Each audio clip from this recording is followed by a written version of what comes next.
Okay, thanks very much for resuming after break. The first of our visiting scholars I'm very happy to introduce is Ms. Kyoko Yoshida from Kawasaki Heavy Industries. And Kyoko is finishing up her first year with us. Okay, Kyoko, floor is yours. And mic is working. Should be, Okay. yeah. Thank you for your introduction, Dr. Takashi. Thank you very much for such a precious opportunity. I'm Kyoko Yoshida. I'm working with Kawasaki Heavy Industry. I have been studying and researching with Dr. Takashi since September 2020. And today I'd like to introduce my company and my research. There are the business area of Kawasaki. Sales are about $40 billion per year, and the company employs 36,000 people. As you all know, Kawasaki is famous for its motorcycle, but we also provide a variety that found in the slide. And there are topics of interest of Kawasaki as we continue to provide our value and create new business with the latest technology. We invest about $400 million a year in R&D on our own. However, with the rise of startup with superior technology and the global increase in the number of researchers, we are also working on collaboration outside the company with startup universities and research facilities. It's called open innovation, as you may know. For example, we are collaborating with two robotic software startups in Silicon Valley. Kawasaki mainly provides the hardware of the robot. This is a group vision of the 2030. We are the first one is a safe and secure remote connected society. And second one is energy and environment solution, especially about hydrogen solution. And third one is near future mobility. It is the vision of the future business of Kawasaki. And we also collaborated with startup for future business. And this is my bio. I am in charge of open innovation in Silicon Valley. My mission is to research startup and get market insight and to support to make collaboration between Kawasaki and startup. In addition to avoid not seeing the red for the tree, I am learning about practical approach to open innovation in Silicon Valley.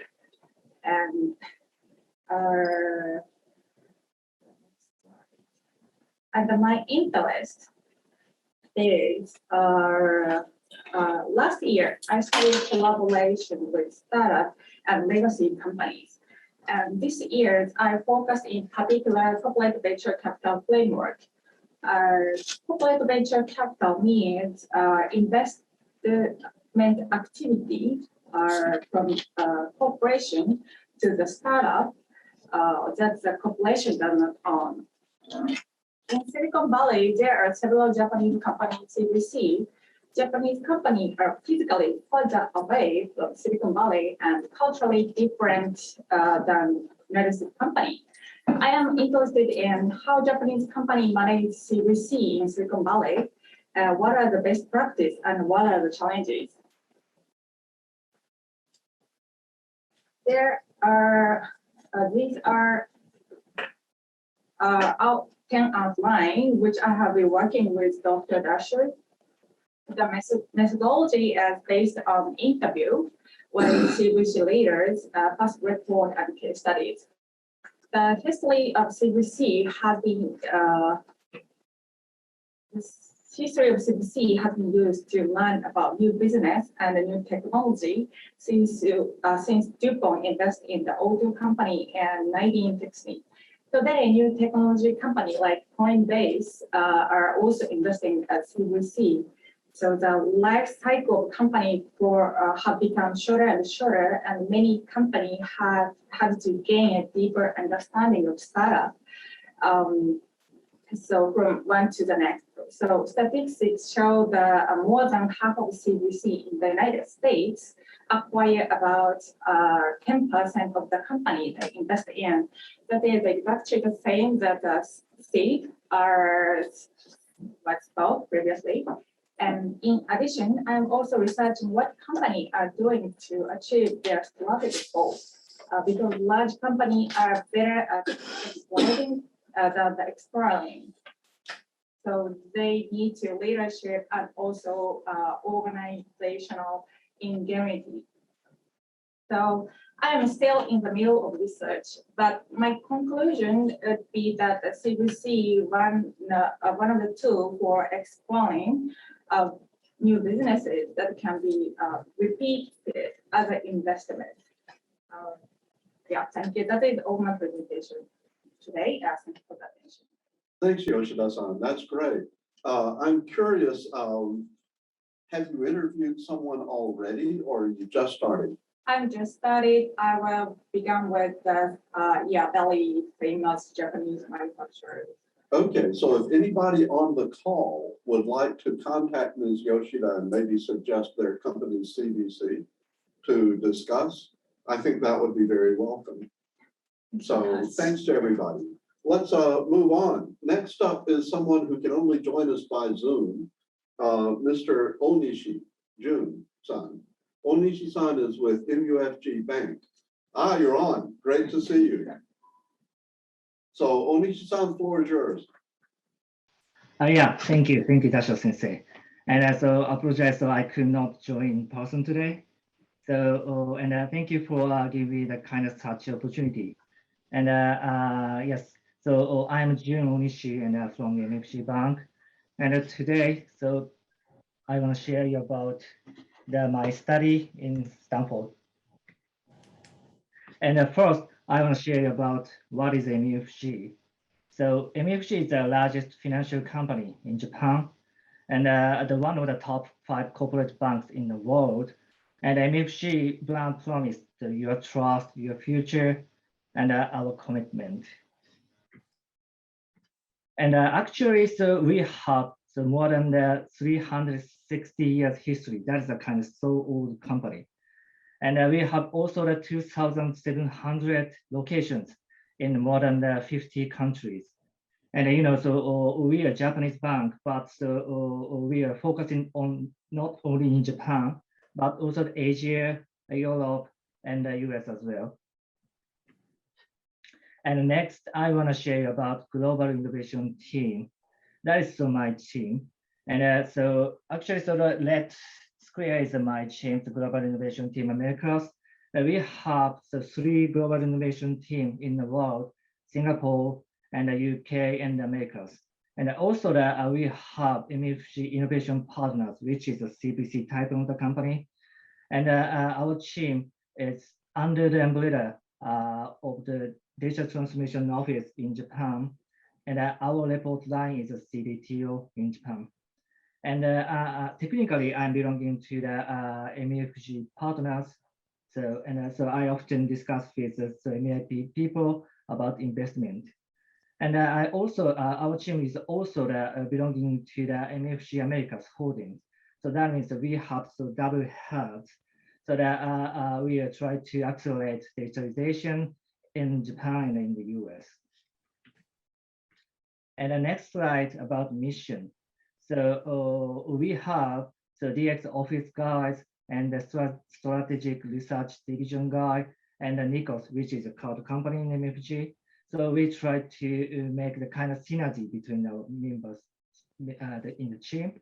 And we have 4 missions. The first one is to research on the latest solution and trends. And the second one is utilization of the cutting edge technologies and try to the new business model in here. And third one is to develop the partnership with startup companies and tech companies. And the final one is the collaboration with in the Silicon Valley ecosystem. So sometimes using that Stanford network. And next slide is structure. So GIT has 8 people and 6 people are from the MUFG Bank and 2 people are from the MUFG Nikos, that is a cloud company. And actually in this term, we set our focus area. Actually, I discussed this topic with Dasha Sensei every week. And finally, I could set so that our focus in the area in this term. So the behavioral science, ESG area, and immersive entertainment like the metaverse and NFT or something, and AI and data economy and fintech, and also the improvement operation efficiency to use no-code local solution. And so also that each member has own responsibility areas. So for example, so Ichika, so he is one of my team member, has a responsibility for sustainability, metaverse, and healthcare. And Kenta is in charge of the AI behavioral science. IME is in charge of security. So that means so our team set the focuses area in this term, and each member has own responsibility to be a professional in each areas. And the next slide is the research theme as visiting scholars Stanford. So the research theme is the differences in the behavior between the US and the Japanese companies when collaborating with startups. So why Japanese company struggle to cooperate with them? So actually, so when I was in Japan, I was in charge of the kind of project with startup companies.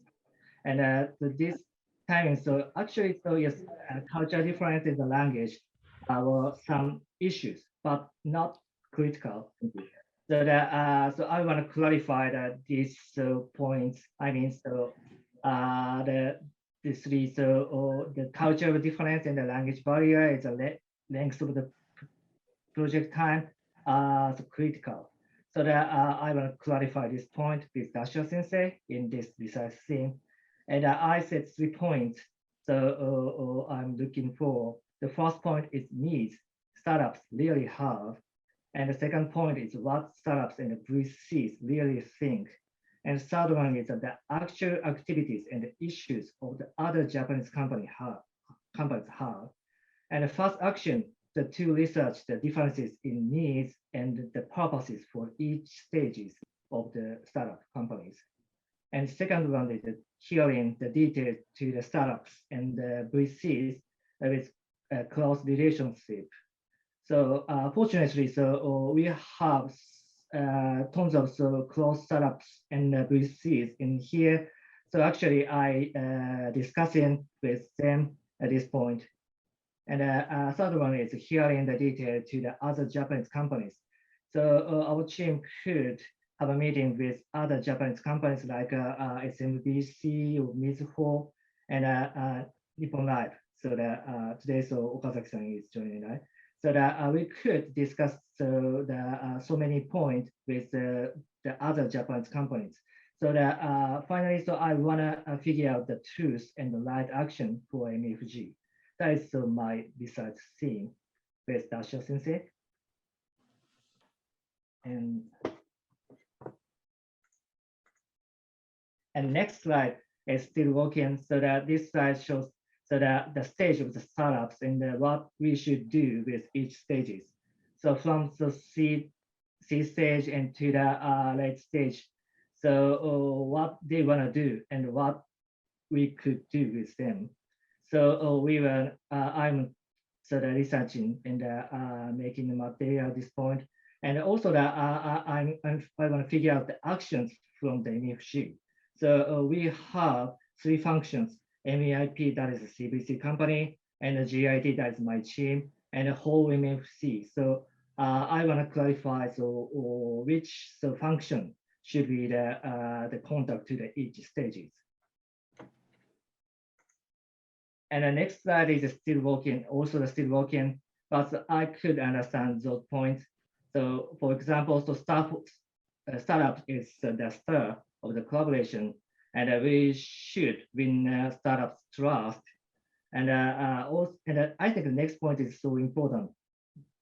So our company, I mean, the MUFG is not famous in Silicon Valley. So this is not Japan. So that our values in Japan don't work. And I also find those points that the individual is the most important, so not companies. And to build relationship between the startup is not easy, so that we need long-term vision. And sometimes so the dinner or the drinking session are so helpful for us. So this point is so important. So Japanese colleague could not understand this point, but I think that this is a kind of so important point, I think. And so Silicon Valley is a small village. The trust is important, and so understanding each other is important. So language is next. So that I'm still researching this topic so until this September. So yes, that's all. Thank you. Onishi-san, I do want to let everybody know that both you and Yoshida-san are here on business visas. So it's a little different situation than the people we sponsor on J visas, which means that in addition to actually doing the research with us, you're probably directly involved in some investment or POC activities with startups. Is that correct? Yes, yes. I have the type of the E2 visa. So actually, so it is easy to collaborate with the startups like so you do in the your company. Yeah. So my question for you is, what was the thing that surprised you the most when you started working with the first startup company here? Yeah, that's a good question. So yes, I think so. It is not difference between the Japanese startup and the US startups, I think. So yes, so we should know each other. So like using the drink in the party or something. So it was so surprised at me. So yes, so I think so the startup company in here is a kind of cool and clever. So it is a kind of hard to communicate with them, but it's not so different from the Japanese startup companies. That is a kind of a surprise at me. Okay, I think that if drinking parties are part of the POC relationship, I've become a lot more interested in open innovation. Yeah, I think. Thank you very much, Onishi-san. Let's move on. Our next presenter is Mr. Zach Okazaki. Okazaki-san is with Nippon Life Insurance. Great, and let's switch to Okazaki. Great, we're in business. Floor is yours. Hello, everyone. I'm delighted to be here today to talk about my current activity at the center. And I'm Zach Okazaki from Nippon Life. And I'm the head of US R&D at Nippon Life Innovation Center, which is called Nippon Life at Silicon Valley. And I made a move to Silicon Valley almost 5 years ago. And this is my third year as a visiting scholar at the center. So, and here's the table of contents. I'd like to talk about two topics today. Firstly, company overview, and then my research at the center, US-ATMC. And let me start with an overview of the Nippon Life. And since the company was founded in 1889, over 130 years, we've been helping people live their safety lives. As you can see on the right-hand side, we are 7th ranked insurance company in the world and the largest one in Japan, ranked by total assets. And then what is Nippon Life X? And Nippon Life X is an innovation group inside Nippon Life with 4 offices around the world. And around the world to acquire new knowledge and ideas on a global basis. The word X means to multiply completely opposite factors, traditional innovation, to get the highest impact result on society. You can see what our offices do on the right-hand side. And our Silicon Valley office has been involved in all 3 areas: research, investment, and POC and business development. And about history in Silicon Valley, we started with research and working 5 years ago to capture what was going on in Silicon Valley. In the 3rd year, 2018, based on the knowledge we've accumulated, we decided to start investment and POCs actively.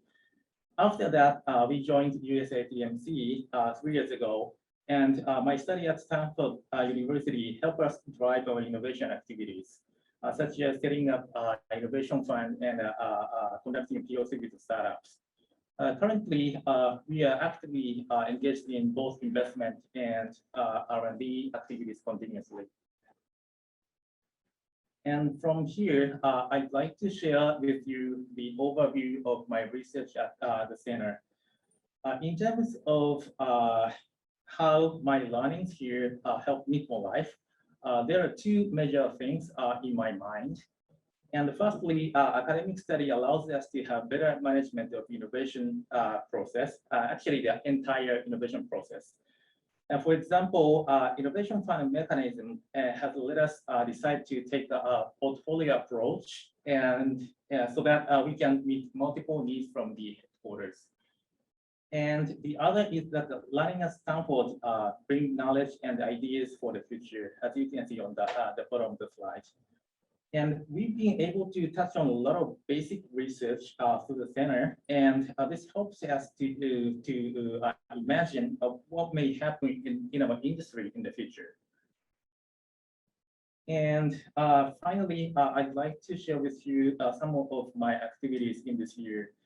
And about innovation management, I've been learning about a very high level topics, and specifically what is Nippon Life's version of open innovation pattern, and the other is what social responsibility should Japanese traditional institutions take for the future.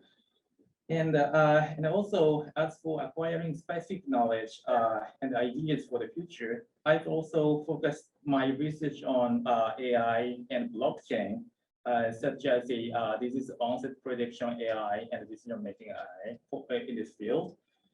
And actually, the Stanford network allows me to learn these things from the real-world examples. And there's an environment where I can test my learnings by talking to startups actually inside and outside of Stanford network. And in closing, I'd like to say thank you to Dr. Dashe and members of Center and all visiting scholars. And as an exception to COVID-19 influence, I've been fortunate to be at the center for 3 years, and the time at Stanford really helps me to have the organized framework and to understand innovation and do my own activities. Although my time will end soon, but I'd like to continue my relationship with all members here today. Thank you very much for your attention today. That is from me. Thank you very much. So it's great to see how you've been interested in this. One thing about corporate venture capital is that it usually involves investing in areas that the company is not already engaged in. How do you have trouble convincing people in Japan that that's a good thing to do? So actually, our CVC focused on our interest area like fintech and health tech and so on. And in my understanding, to explore a wide range of the potential, what should I say, disruptive threats.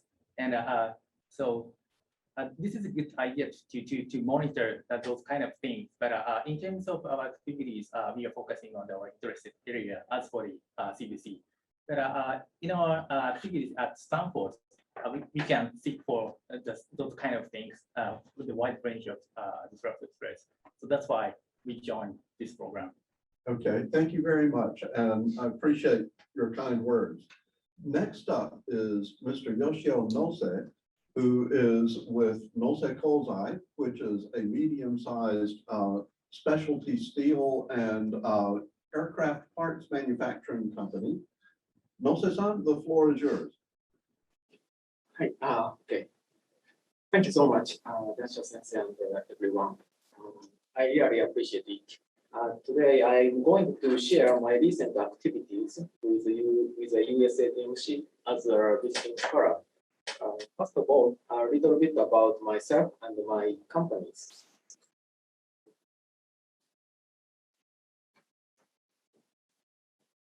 My name is Yoshio Nosek. I currently work in these companies in Japan and the US as a board member. I am currently focusing on Nosek Corporation of America, NCA, and Nosek Kozai, because NCA was established in the US after I came here, and Nosek Kozai made it possible for me to come to Stanford. So Nosek Kozai is a mid-sized manufacturing company. So, and I have been working for this company over 15 years. The main focus of this business is the sales of stainless steel materials and the manufacturing of aircraft parts. We provide about 20,000 kinds and 200,000 pieces of customized products every month with quick delivery. It means most orders are received in the morning and the product delivered that afternoon or the next day. For specialty steel, we have over 3,000 customers. Most of them are manufacturing SME, small and medium-sized enterprise. We say Chusho Kigyo in Japanese. So Nosek Kozai has a close relationship with the manufacturing industry in Japan. You can see from my personal background that I am interested in Japanese SMEs. In recent years, there have been more examples of overseas expansion among Japanese SMEs. Most of them hope for a new market in China and Southeast Asia. So in this situation, I'm interested in researching the advantages of expanding to Silicon Valley and the US, and looking at the possibility of overseas expansion that can contribute to the success of our company. I wanted to see for myself the situation of the manufacturing industry in the US and what is going on in the Silicon Valley. So I joined the US-ATMC to research these questions. So this page shows my research interest in the chart. I'm focusing on long-term and short-term business. As SMEs with limited resources in terms of people, goods, and money, aiming to expand my current business and researching the possibility of a future business as well.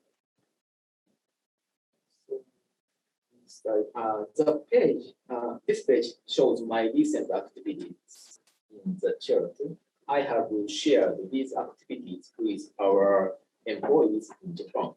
They are working on the same areas: digital transformation, digital manufacturing, and value chain and market expansion. I want to help them speed up their process and provide the learning opportunity for them.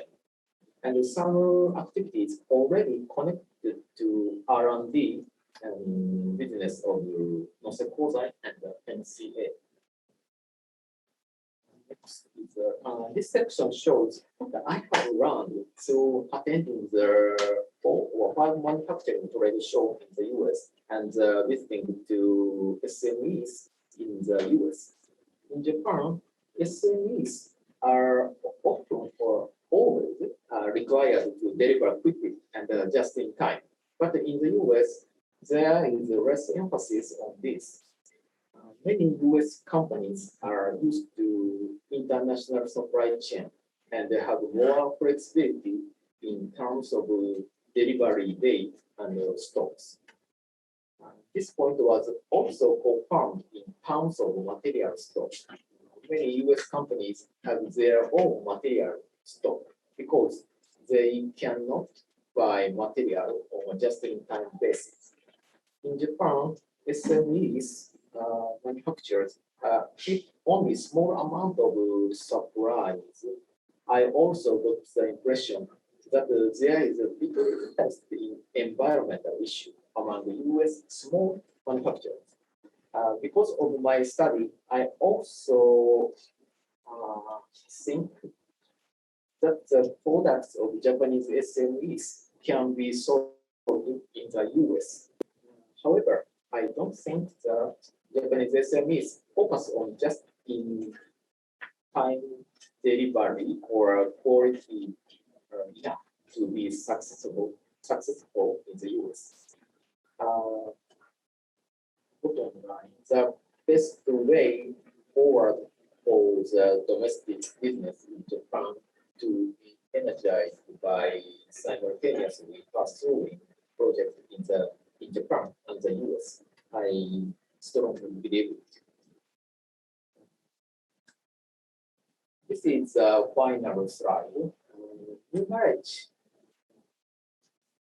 New knowledge is built on learning and combined with existing knowledge. It creates new value. As a place for such learning in the overseas expansion into the US market is attractive to Japanese SMEs.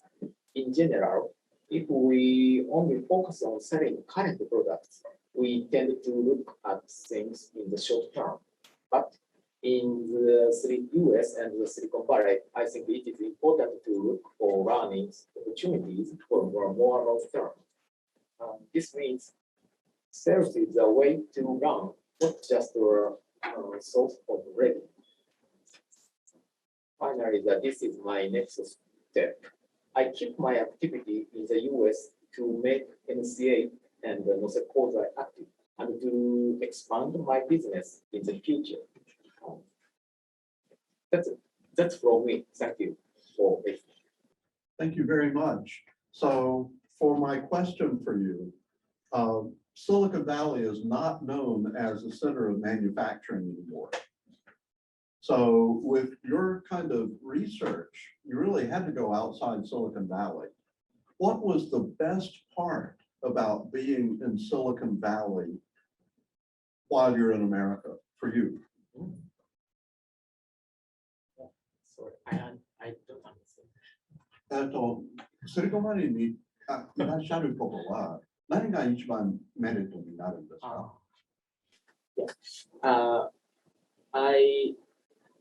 I get many information, new digital transformation and green technology or something. So it's just the information, but I got the information and I bring to this kind of information to Japan, and we do something to activity. So and after we have experience myself and my Japanese colleagues, so it makes new knowledge or new value. So it's a good point. So, but another Silicon Valley places we can sell the product. So it's a short-term business. Okay. Here is a long-term business. Okay. Thank you. That's great. Thank you very much for your presentation. Our final presenter this time is Mr. Keishun Nakamura. Nakamura-san is with Mitsubishi Research Institute. Let's switch the spotlight to Nakamura-san's camera. Thank you very much. Hi, everyone. I'm Keishun Nakamura. Last October, I started research on climate change as a visiting scholar at US-ATMC. At the beginning of my presentation, I'd like to introduce my company and my research interest. Mitsubishi Research Institute is a Japanese think tank. Our business consists of IT service and think tank service. I used to be a researcher in the think tank service. Our value in the think tank service is to offer research and analysis for government decision to government policy making. My research as a visiting scholar aims to find out the challenges and how to overcome them in the energy startups. So I have researched the following 5 topics. Here I pick up 4 perspectives. The Paris Agreement is a turning point in the historical context, especially in developed countries. And global and startup investments have also risen since the Paris Agreement. But how about the people's awareness? The right bottom figure, we can often see discussion or events on climate change in Silicon Valley or Stanford, but the conversation happening here is not happening everywhere. I mean, there's a big gap between company action and people's awareness. And then the next slide is about the challenges for innovation in the energy sector. Let's get started from macro perspectives. Conservative and closed market mean that it is difficult for a startup to access the market because of its historical context, like regulation. However, recently, utilities try to transform their business by collaborating with startups. Capital intensity industry means that it will need a ton of money and ton of time for startup growth in energy sector. But recently, some organizations have made the funds designed for the energy sector. As the dependence on government policy, as you know, government policy has strong power to induce new technology and accelerate the energy transformation. Then micro perspective includes two things. The first topic is the difficulty in incubating business from university research. I pick up Freeport Institute for Energy. Freeport Institute for Energy encouraged collaboration with industry and Stanford University in the energy sector using their grant program and industrial affiliate program.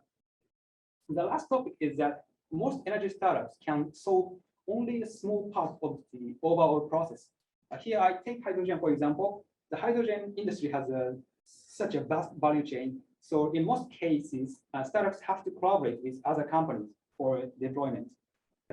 And this slide will introduce an outlook on energy storage innovation as a case study in the energy sector.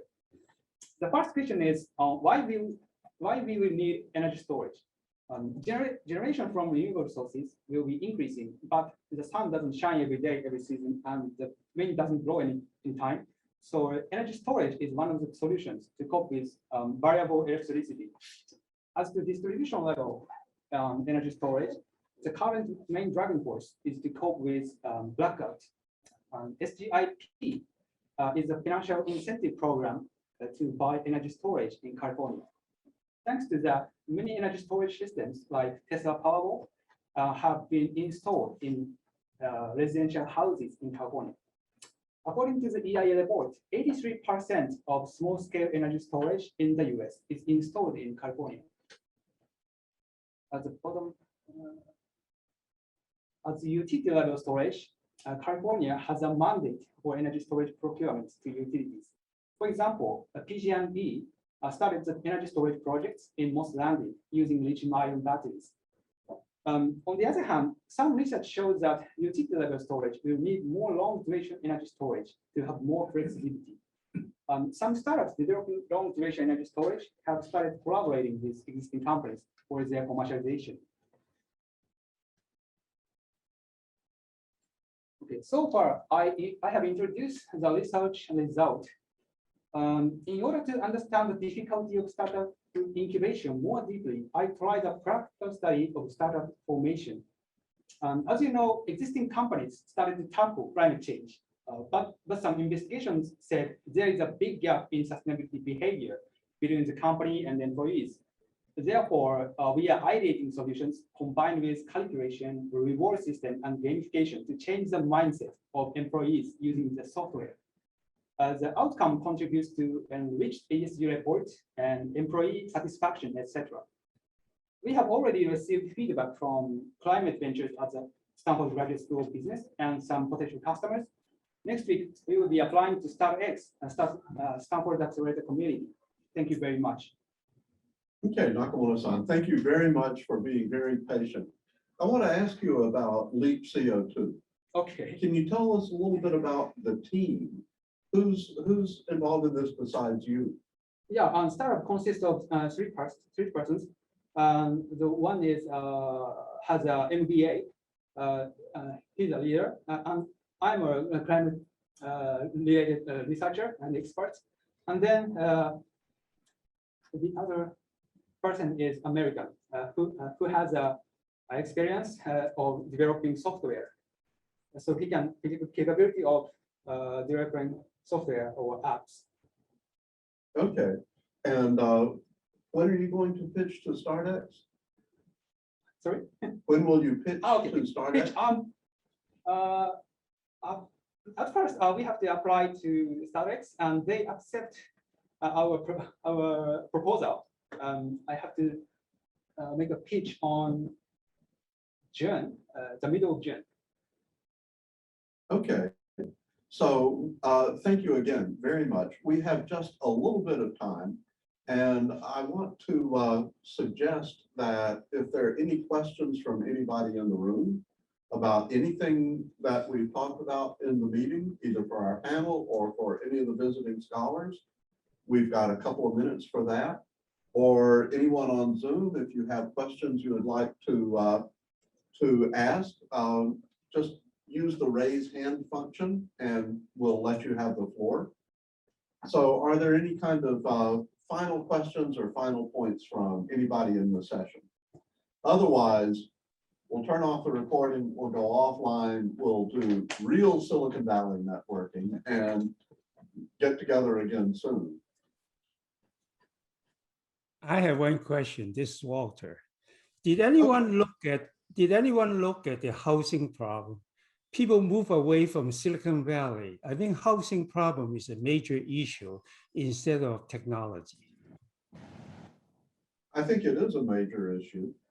I think that the kind of my sense of where the panel is coming from is that there are enough important reasons to stay in Silicon Valley that either people put up with it or you do have this kind of optimization going on, right? Well, complicated issue. Silicon Valley is filled with haves and have-nots. And one of the things that has kept it going is the economy has been very, very good for whatever, 14 years, 12 years or so. Housing prices, so if you have a house, your housing price is more valuable now and so on. You can get more loans at preferred interest rates up until, of course, very recently. Time will tell us whether that will continue. But it's true that the infrastructure, as I was saying a little while ago, is not kept up at all with Silicon Valley and with other large, very cosmopolitan cities or regions like Tokyo, like various parts of the world. Our transportation system is poor. Our housing situation is quite poor. No jurisdiction, county government or a city wants to have underpriced housing in their area for property taxes, for reputation, and so forth.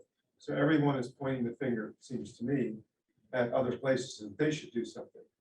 The state has passed laws now requiring, and people are fighting back.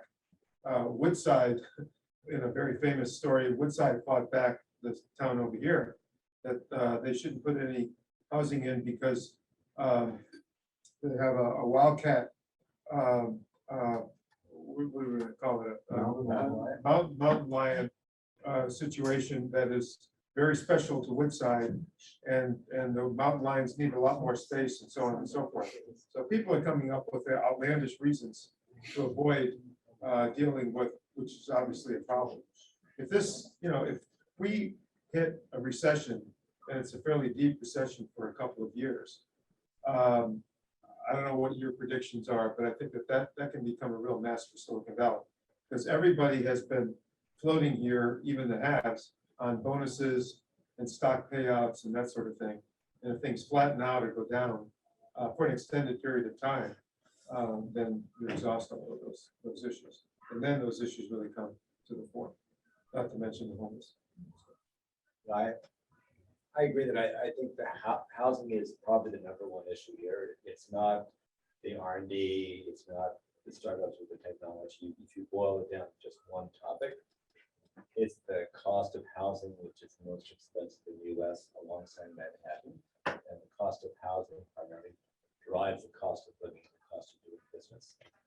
And so we've underbuilt housing here for decades, largely because local residents don't want it. They don't want more congestion. They don't want more people. When they talk to their town councils, their town councils make it difficult. There are other issues in state policies, such as the California Environmental Quality Act, that requires an environmental impact report for almost any project. which was done for good environmental reasons, but it's been manipulated a lot since then to block projects. So labor unions will use a single lawsuit to challenge a project because it's not using union labor. And that would delay it for years and make it more expensive. So there's a lot of issues there. Steve was right that the state is passing laws to force the issue to require much more than the past, a local city to approve necessary housing. But there's a big gap to cover. So I think the question for Silicon Valley is, during the pandemic, offices closed, so I went home, then they discovered, oh, we're working remotely, but we're packed in this little house with a lot of other people. We're a little apartment, maybe we're in our parents' house. Maybe we have children and we're cooped up here all day, and oh, we can work remotely. And so a not small number of people left San Francisco and left Silicon Valley to someplace where they could afford something, but especially where they had some space, get a yard, you not productive. And so it's interesting where they went. It turns out that 80% of them did not leave California. 80% of them moved to the suburbs. They're not in San Francisco, they're not in San Jose. They moved to the nearby Central Valley or Sacramento, someplace where you could drive in or trucking. So the home value and the truckings went up 100% last year. Crazy. So they're actually part of the landscape of the community still. The vast majority can still come into the valley, but they're just not in the heart of the valley. 20% that left scattered off places like Austin and Bend, Oregon, and Boise, Idaho, and Miami, wherever they chose to go, Phoenix, Nashville.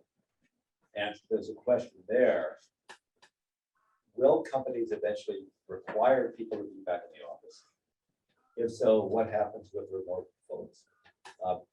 Does it, this question in my mind, does it work for them in the long term? If you want to be promoted, very often there's a connection there between being visible, being present to your superiors, collaborating with people. But if you're the person on the Zoom call and more people are meeting personally, over 3 or 4 or 5 years, how does that work? So I think there's a big open question where I think everybody agrees that work will be hybrid, some will be remote. Will people be physically in the office 1 or 2 or 3 or 4 days a week? And everybody's working that out. But the long-term balance really isn't clear, except that we do know that more talented people will be distributed more broadly across the US, that they don't need to be concentrated here the way they once were. And it means you'll find more opportunities around the US if you're a tech worker, or maybe if you're a venture investor. It's not going to be so heavily concentrated in Silicon Valley. So I think the housing thing, I think the core of the Valley's assets are unchanged. The bulk of the talent, the universities, the global presence that no place else can touch, the productivity of commercialization of technology, A to Z. But I think the one big variable that's not quite clear is what will the long-term impact of remote work be? And one of the drivers of remote work and people's desire to do that, if it's not close by in California, will be the affordability of housing. And we just don't know the answer to that. That's correct. Peter, anything to add to this? I think it's a very good analysis, to Walter again. But did anyone look into solving this problem by transportation? Like nowadays, Tokyo's rent price is all. Walter, I'm afraid we're kind of at the end of our scheduled time. We're already 5 minutes over. Talk about it tomorrow. Yeah, actually, the group that's been really working on these kind of issues, of course, is Joint Venture Silicon Valley.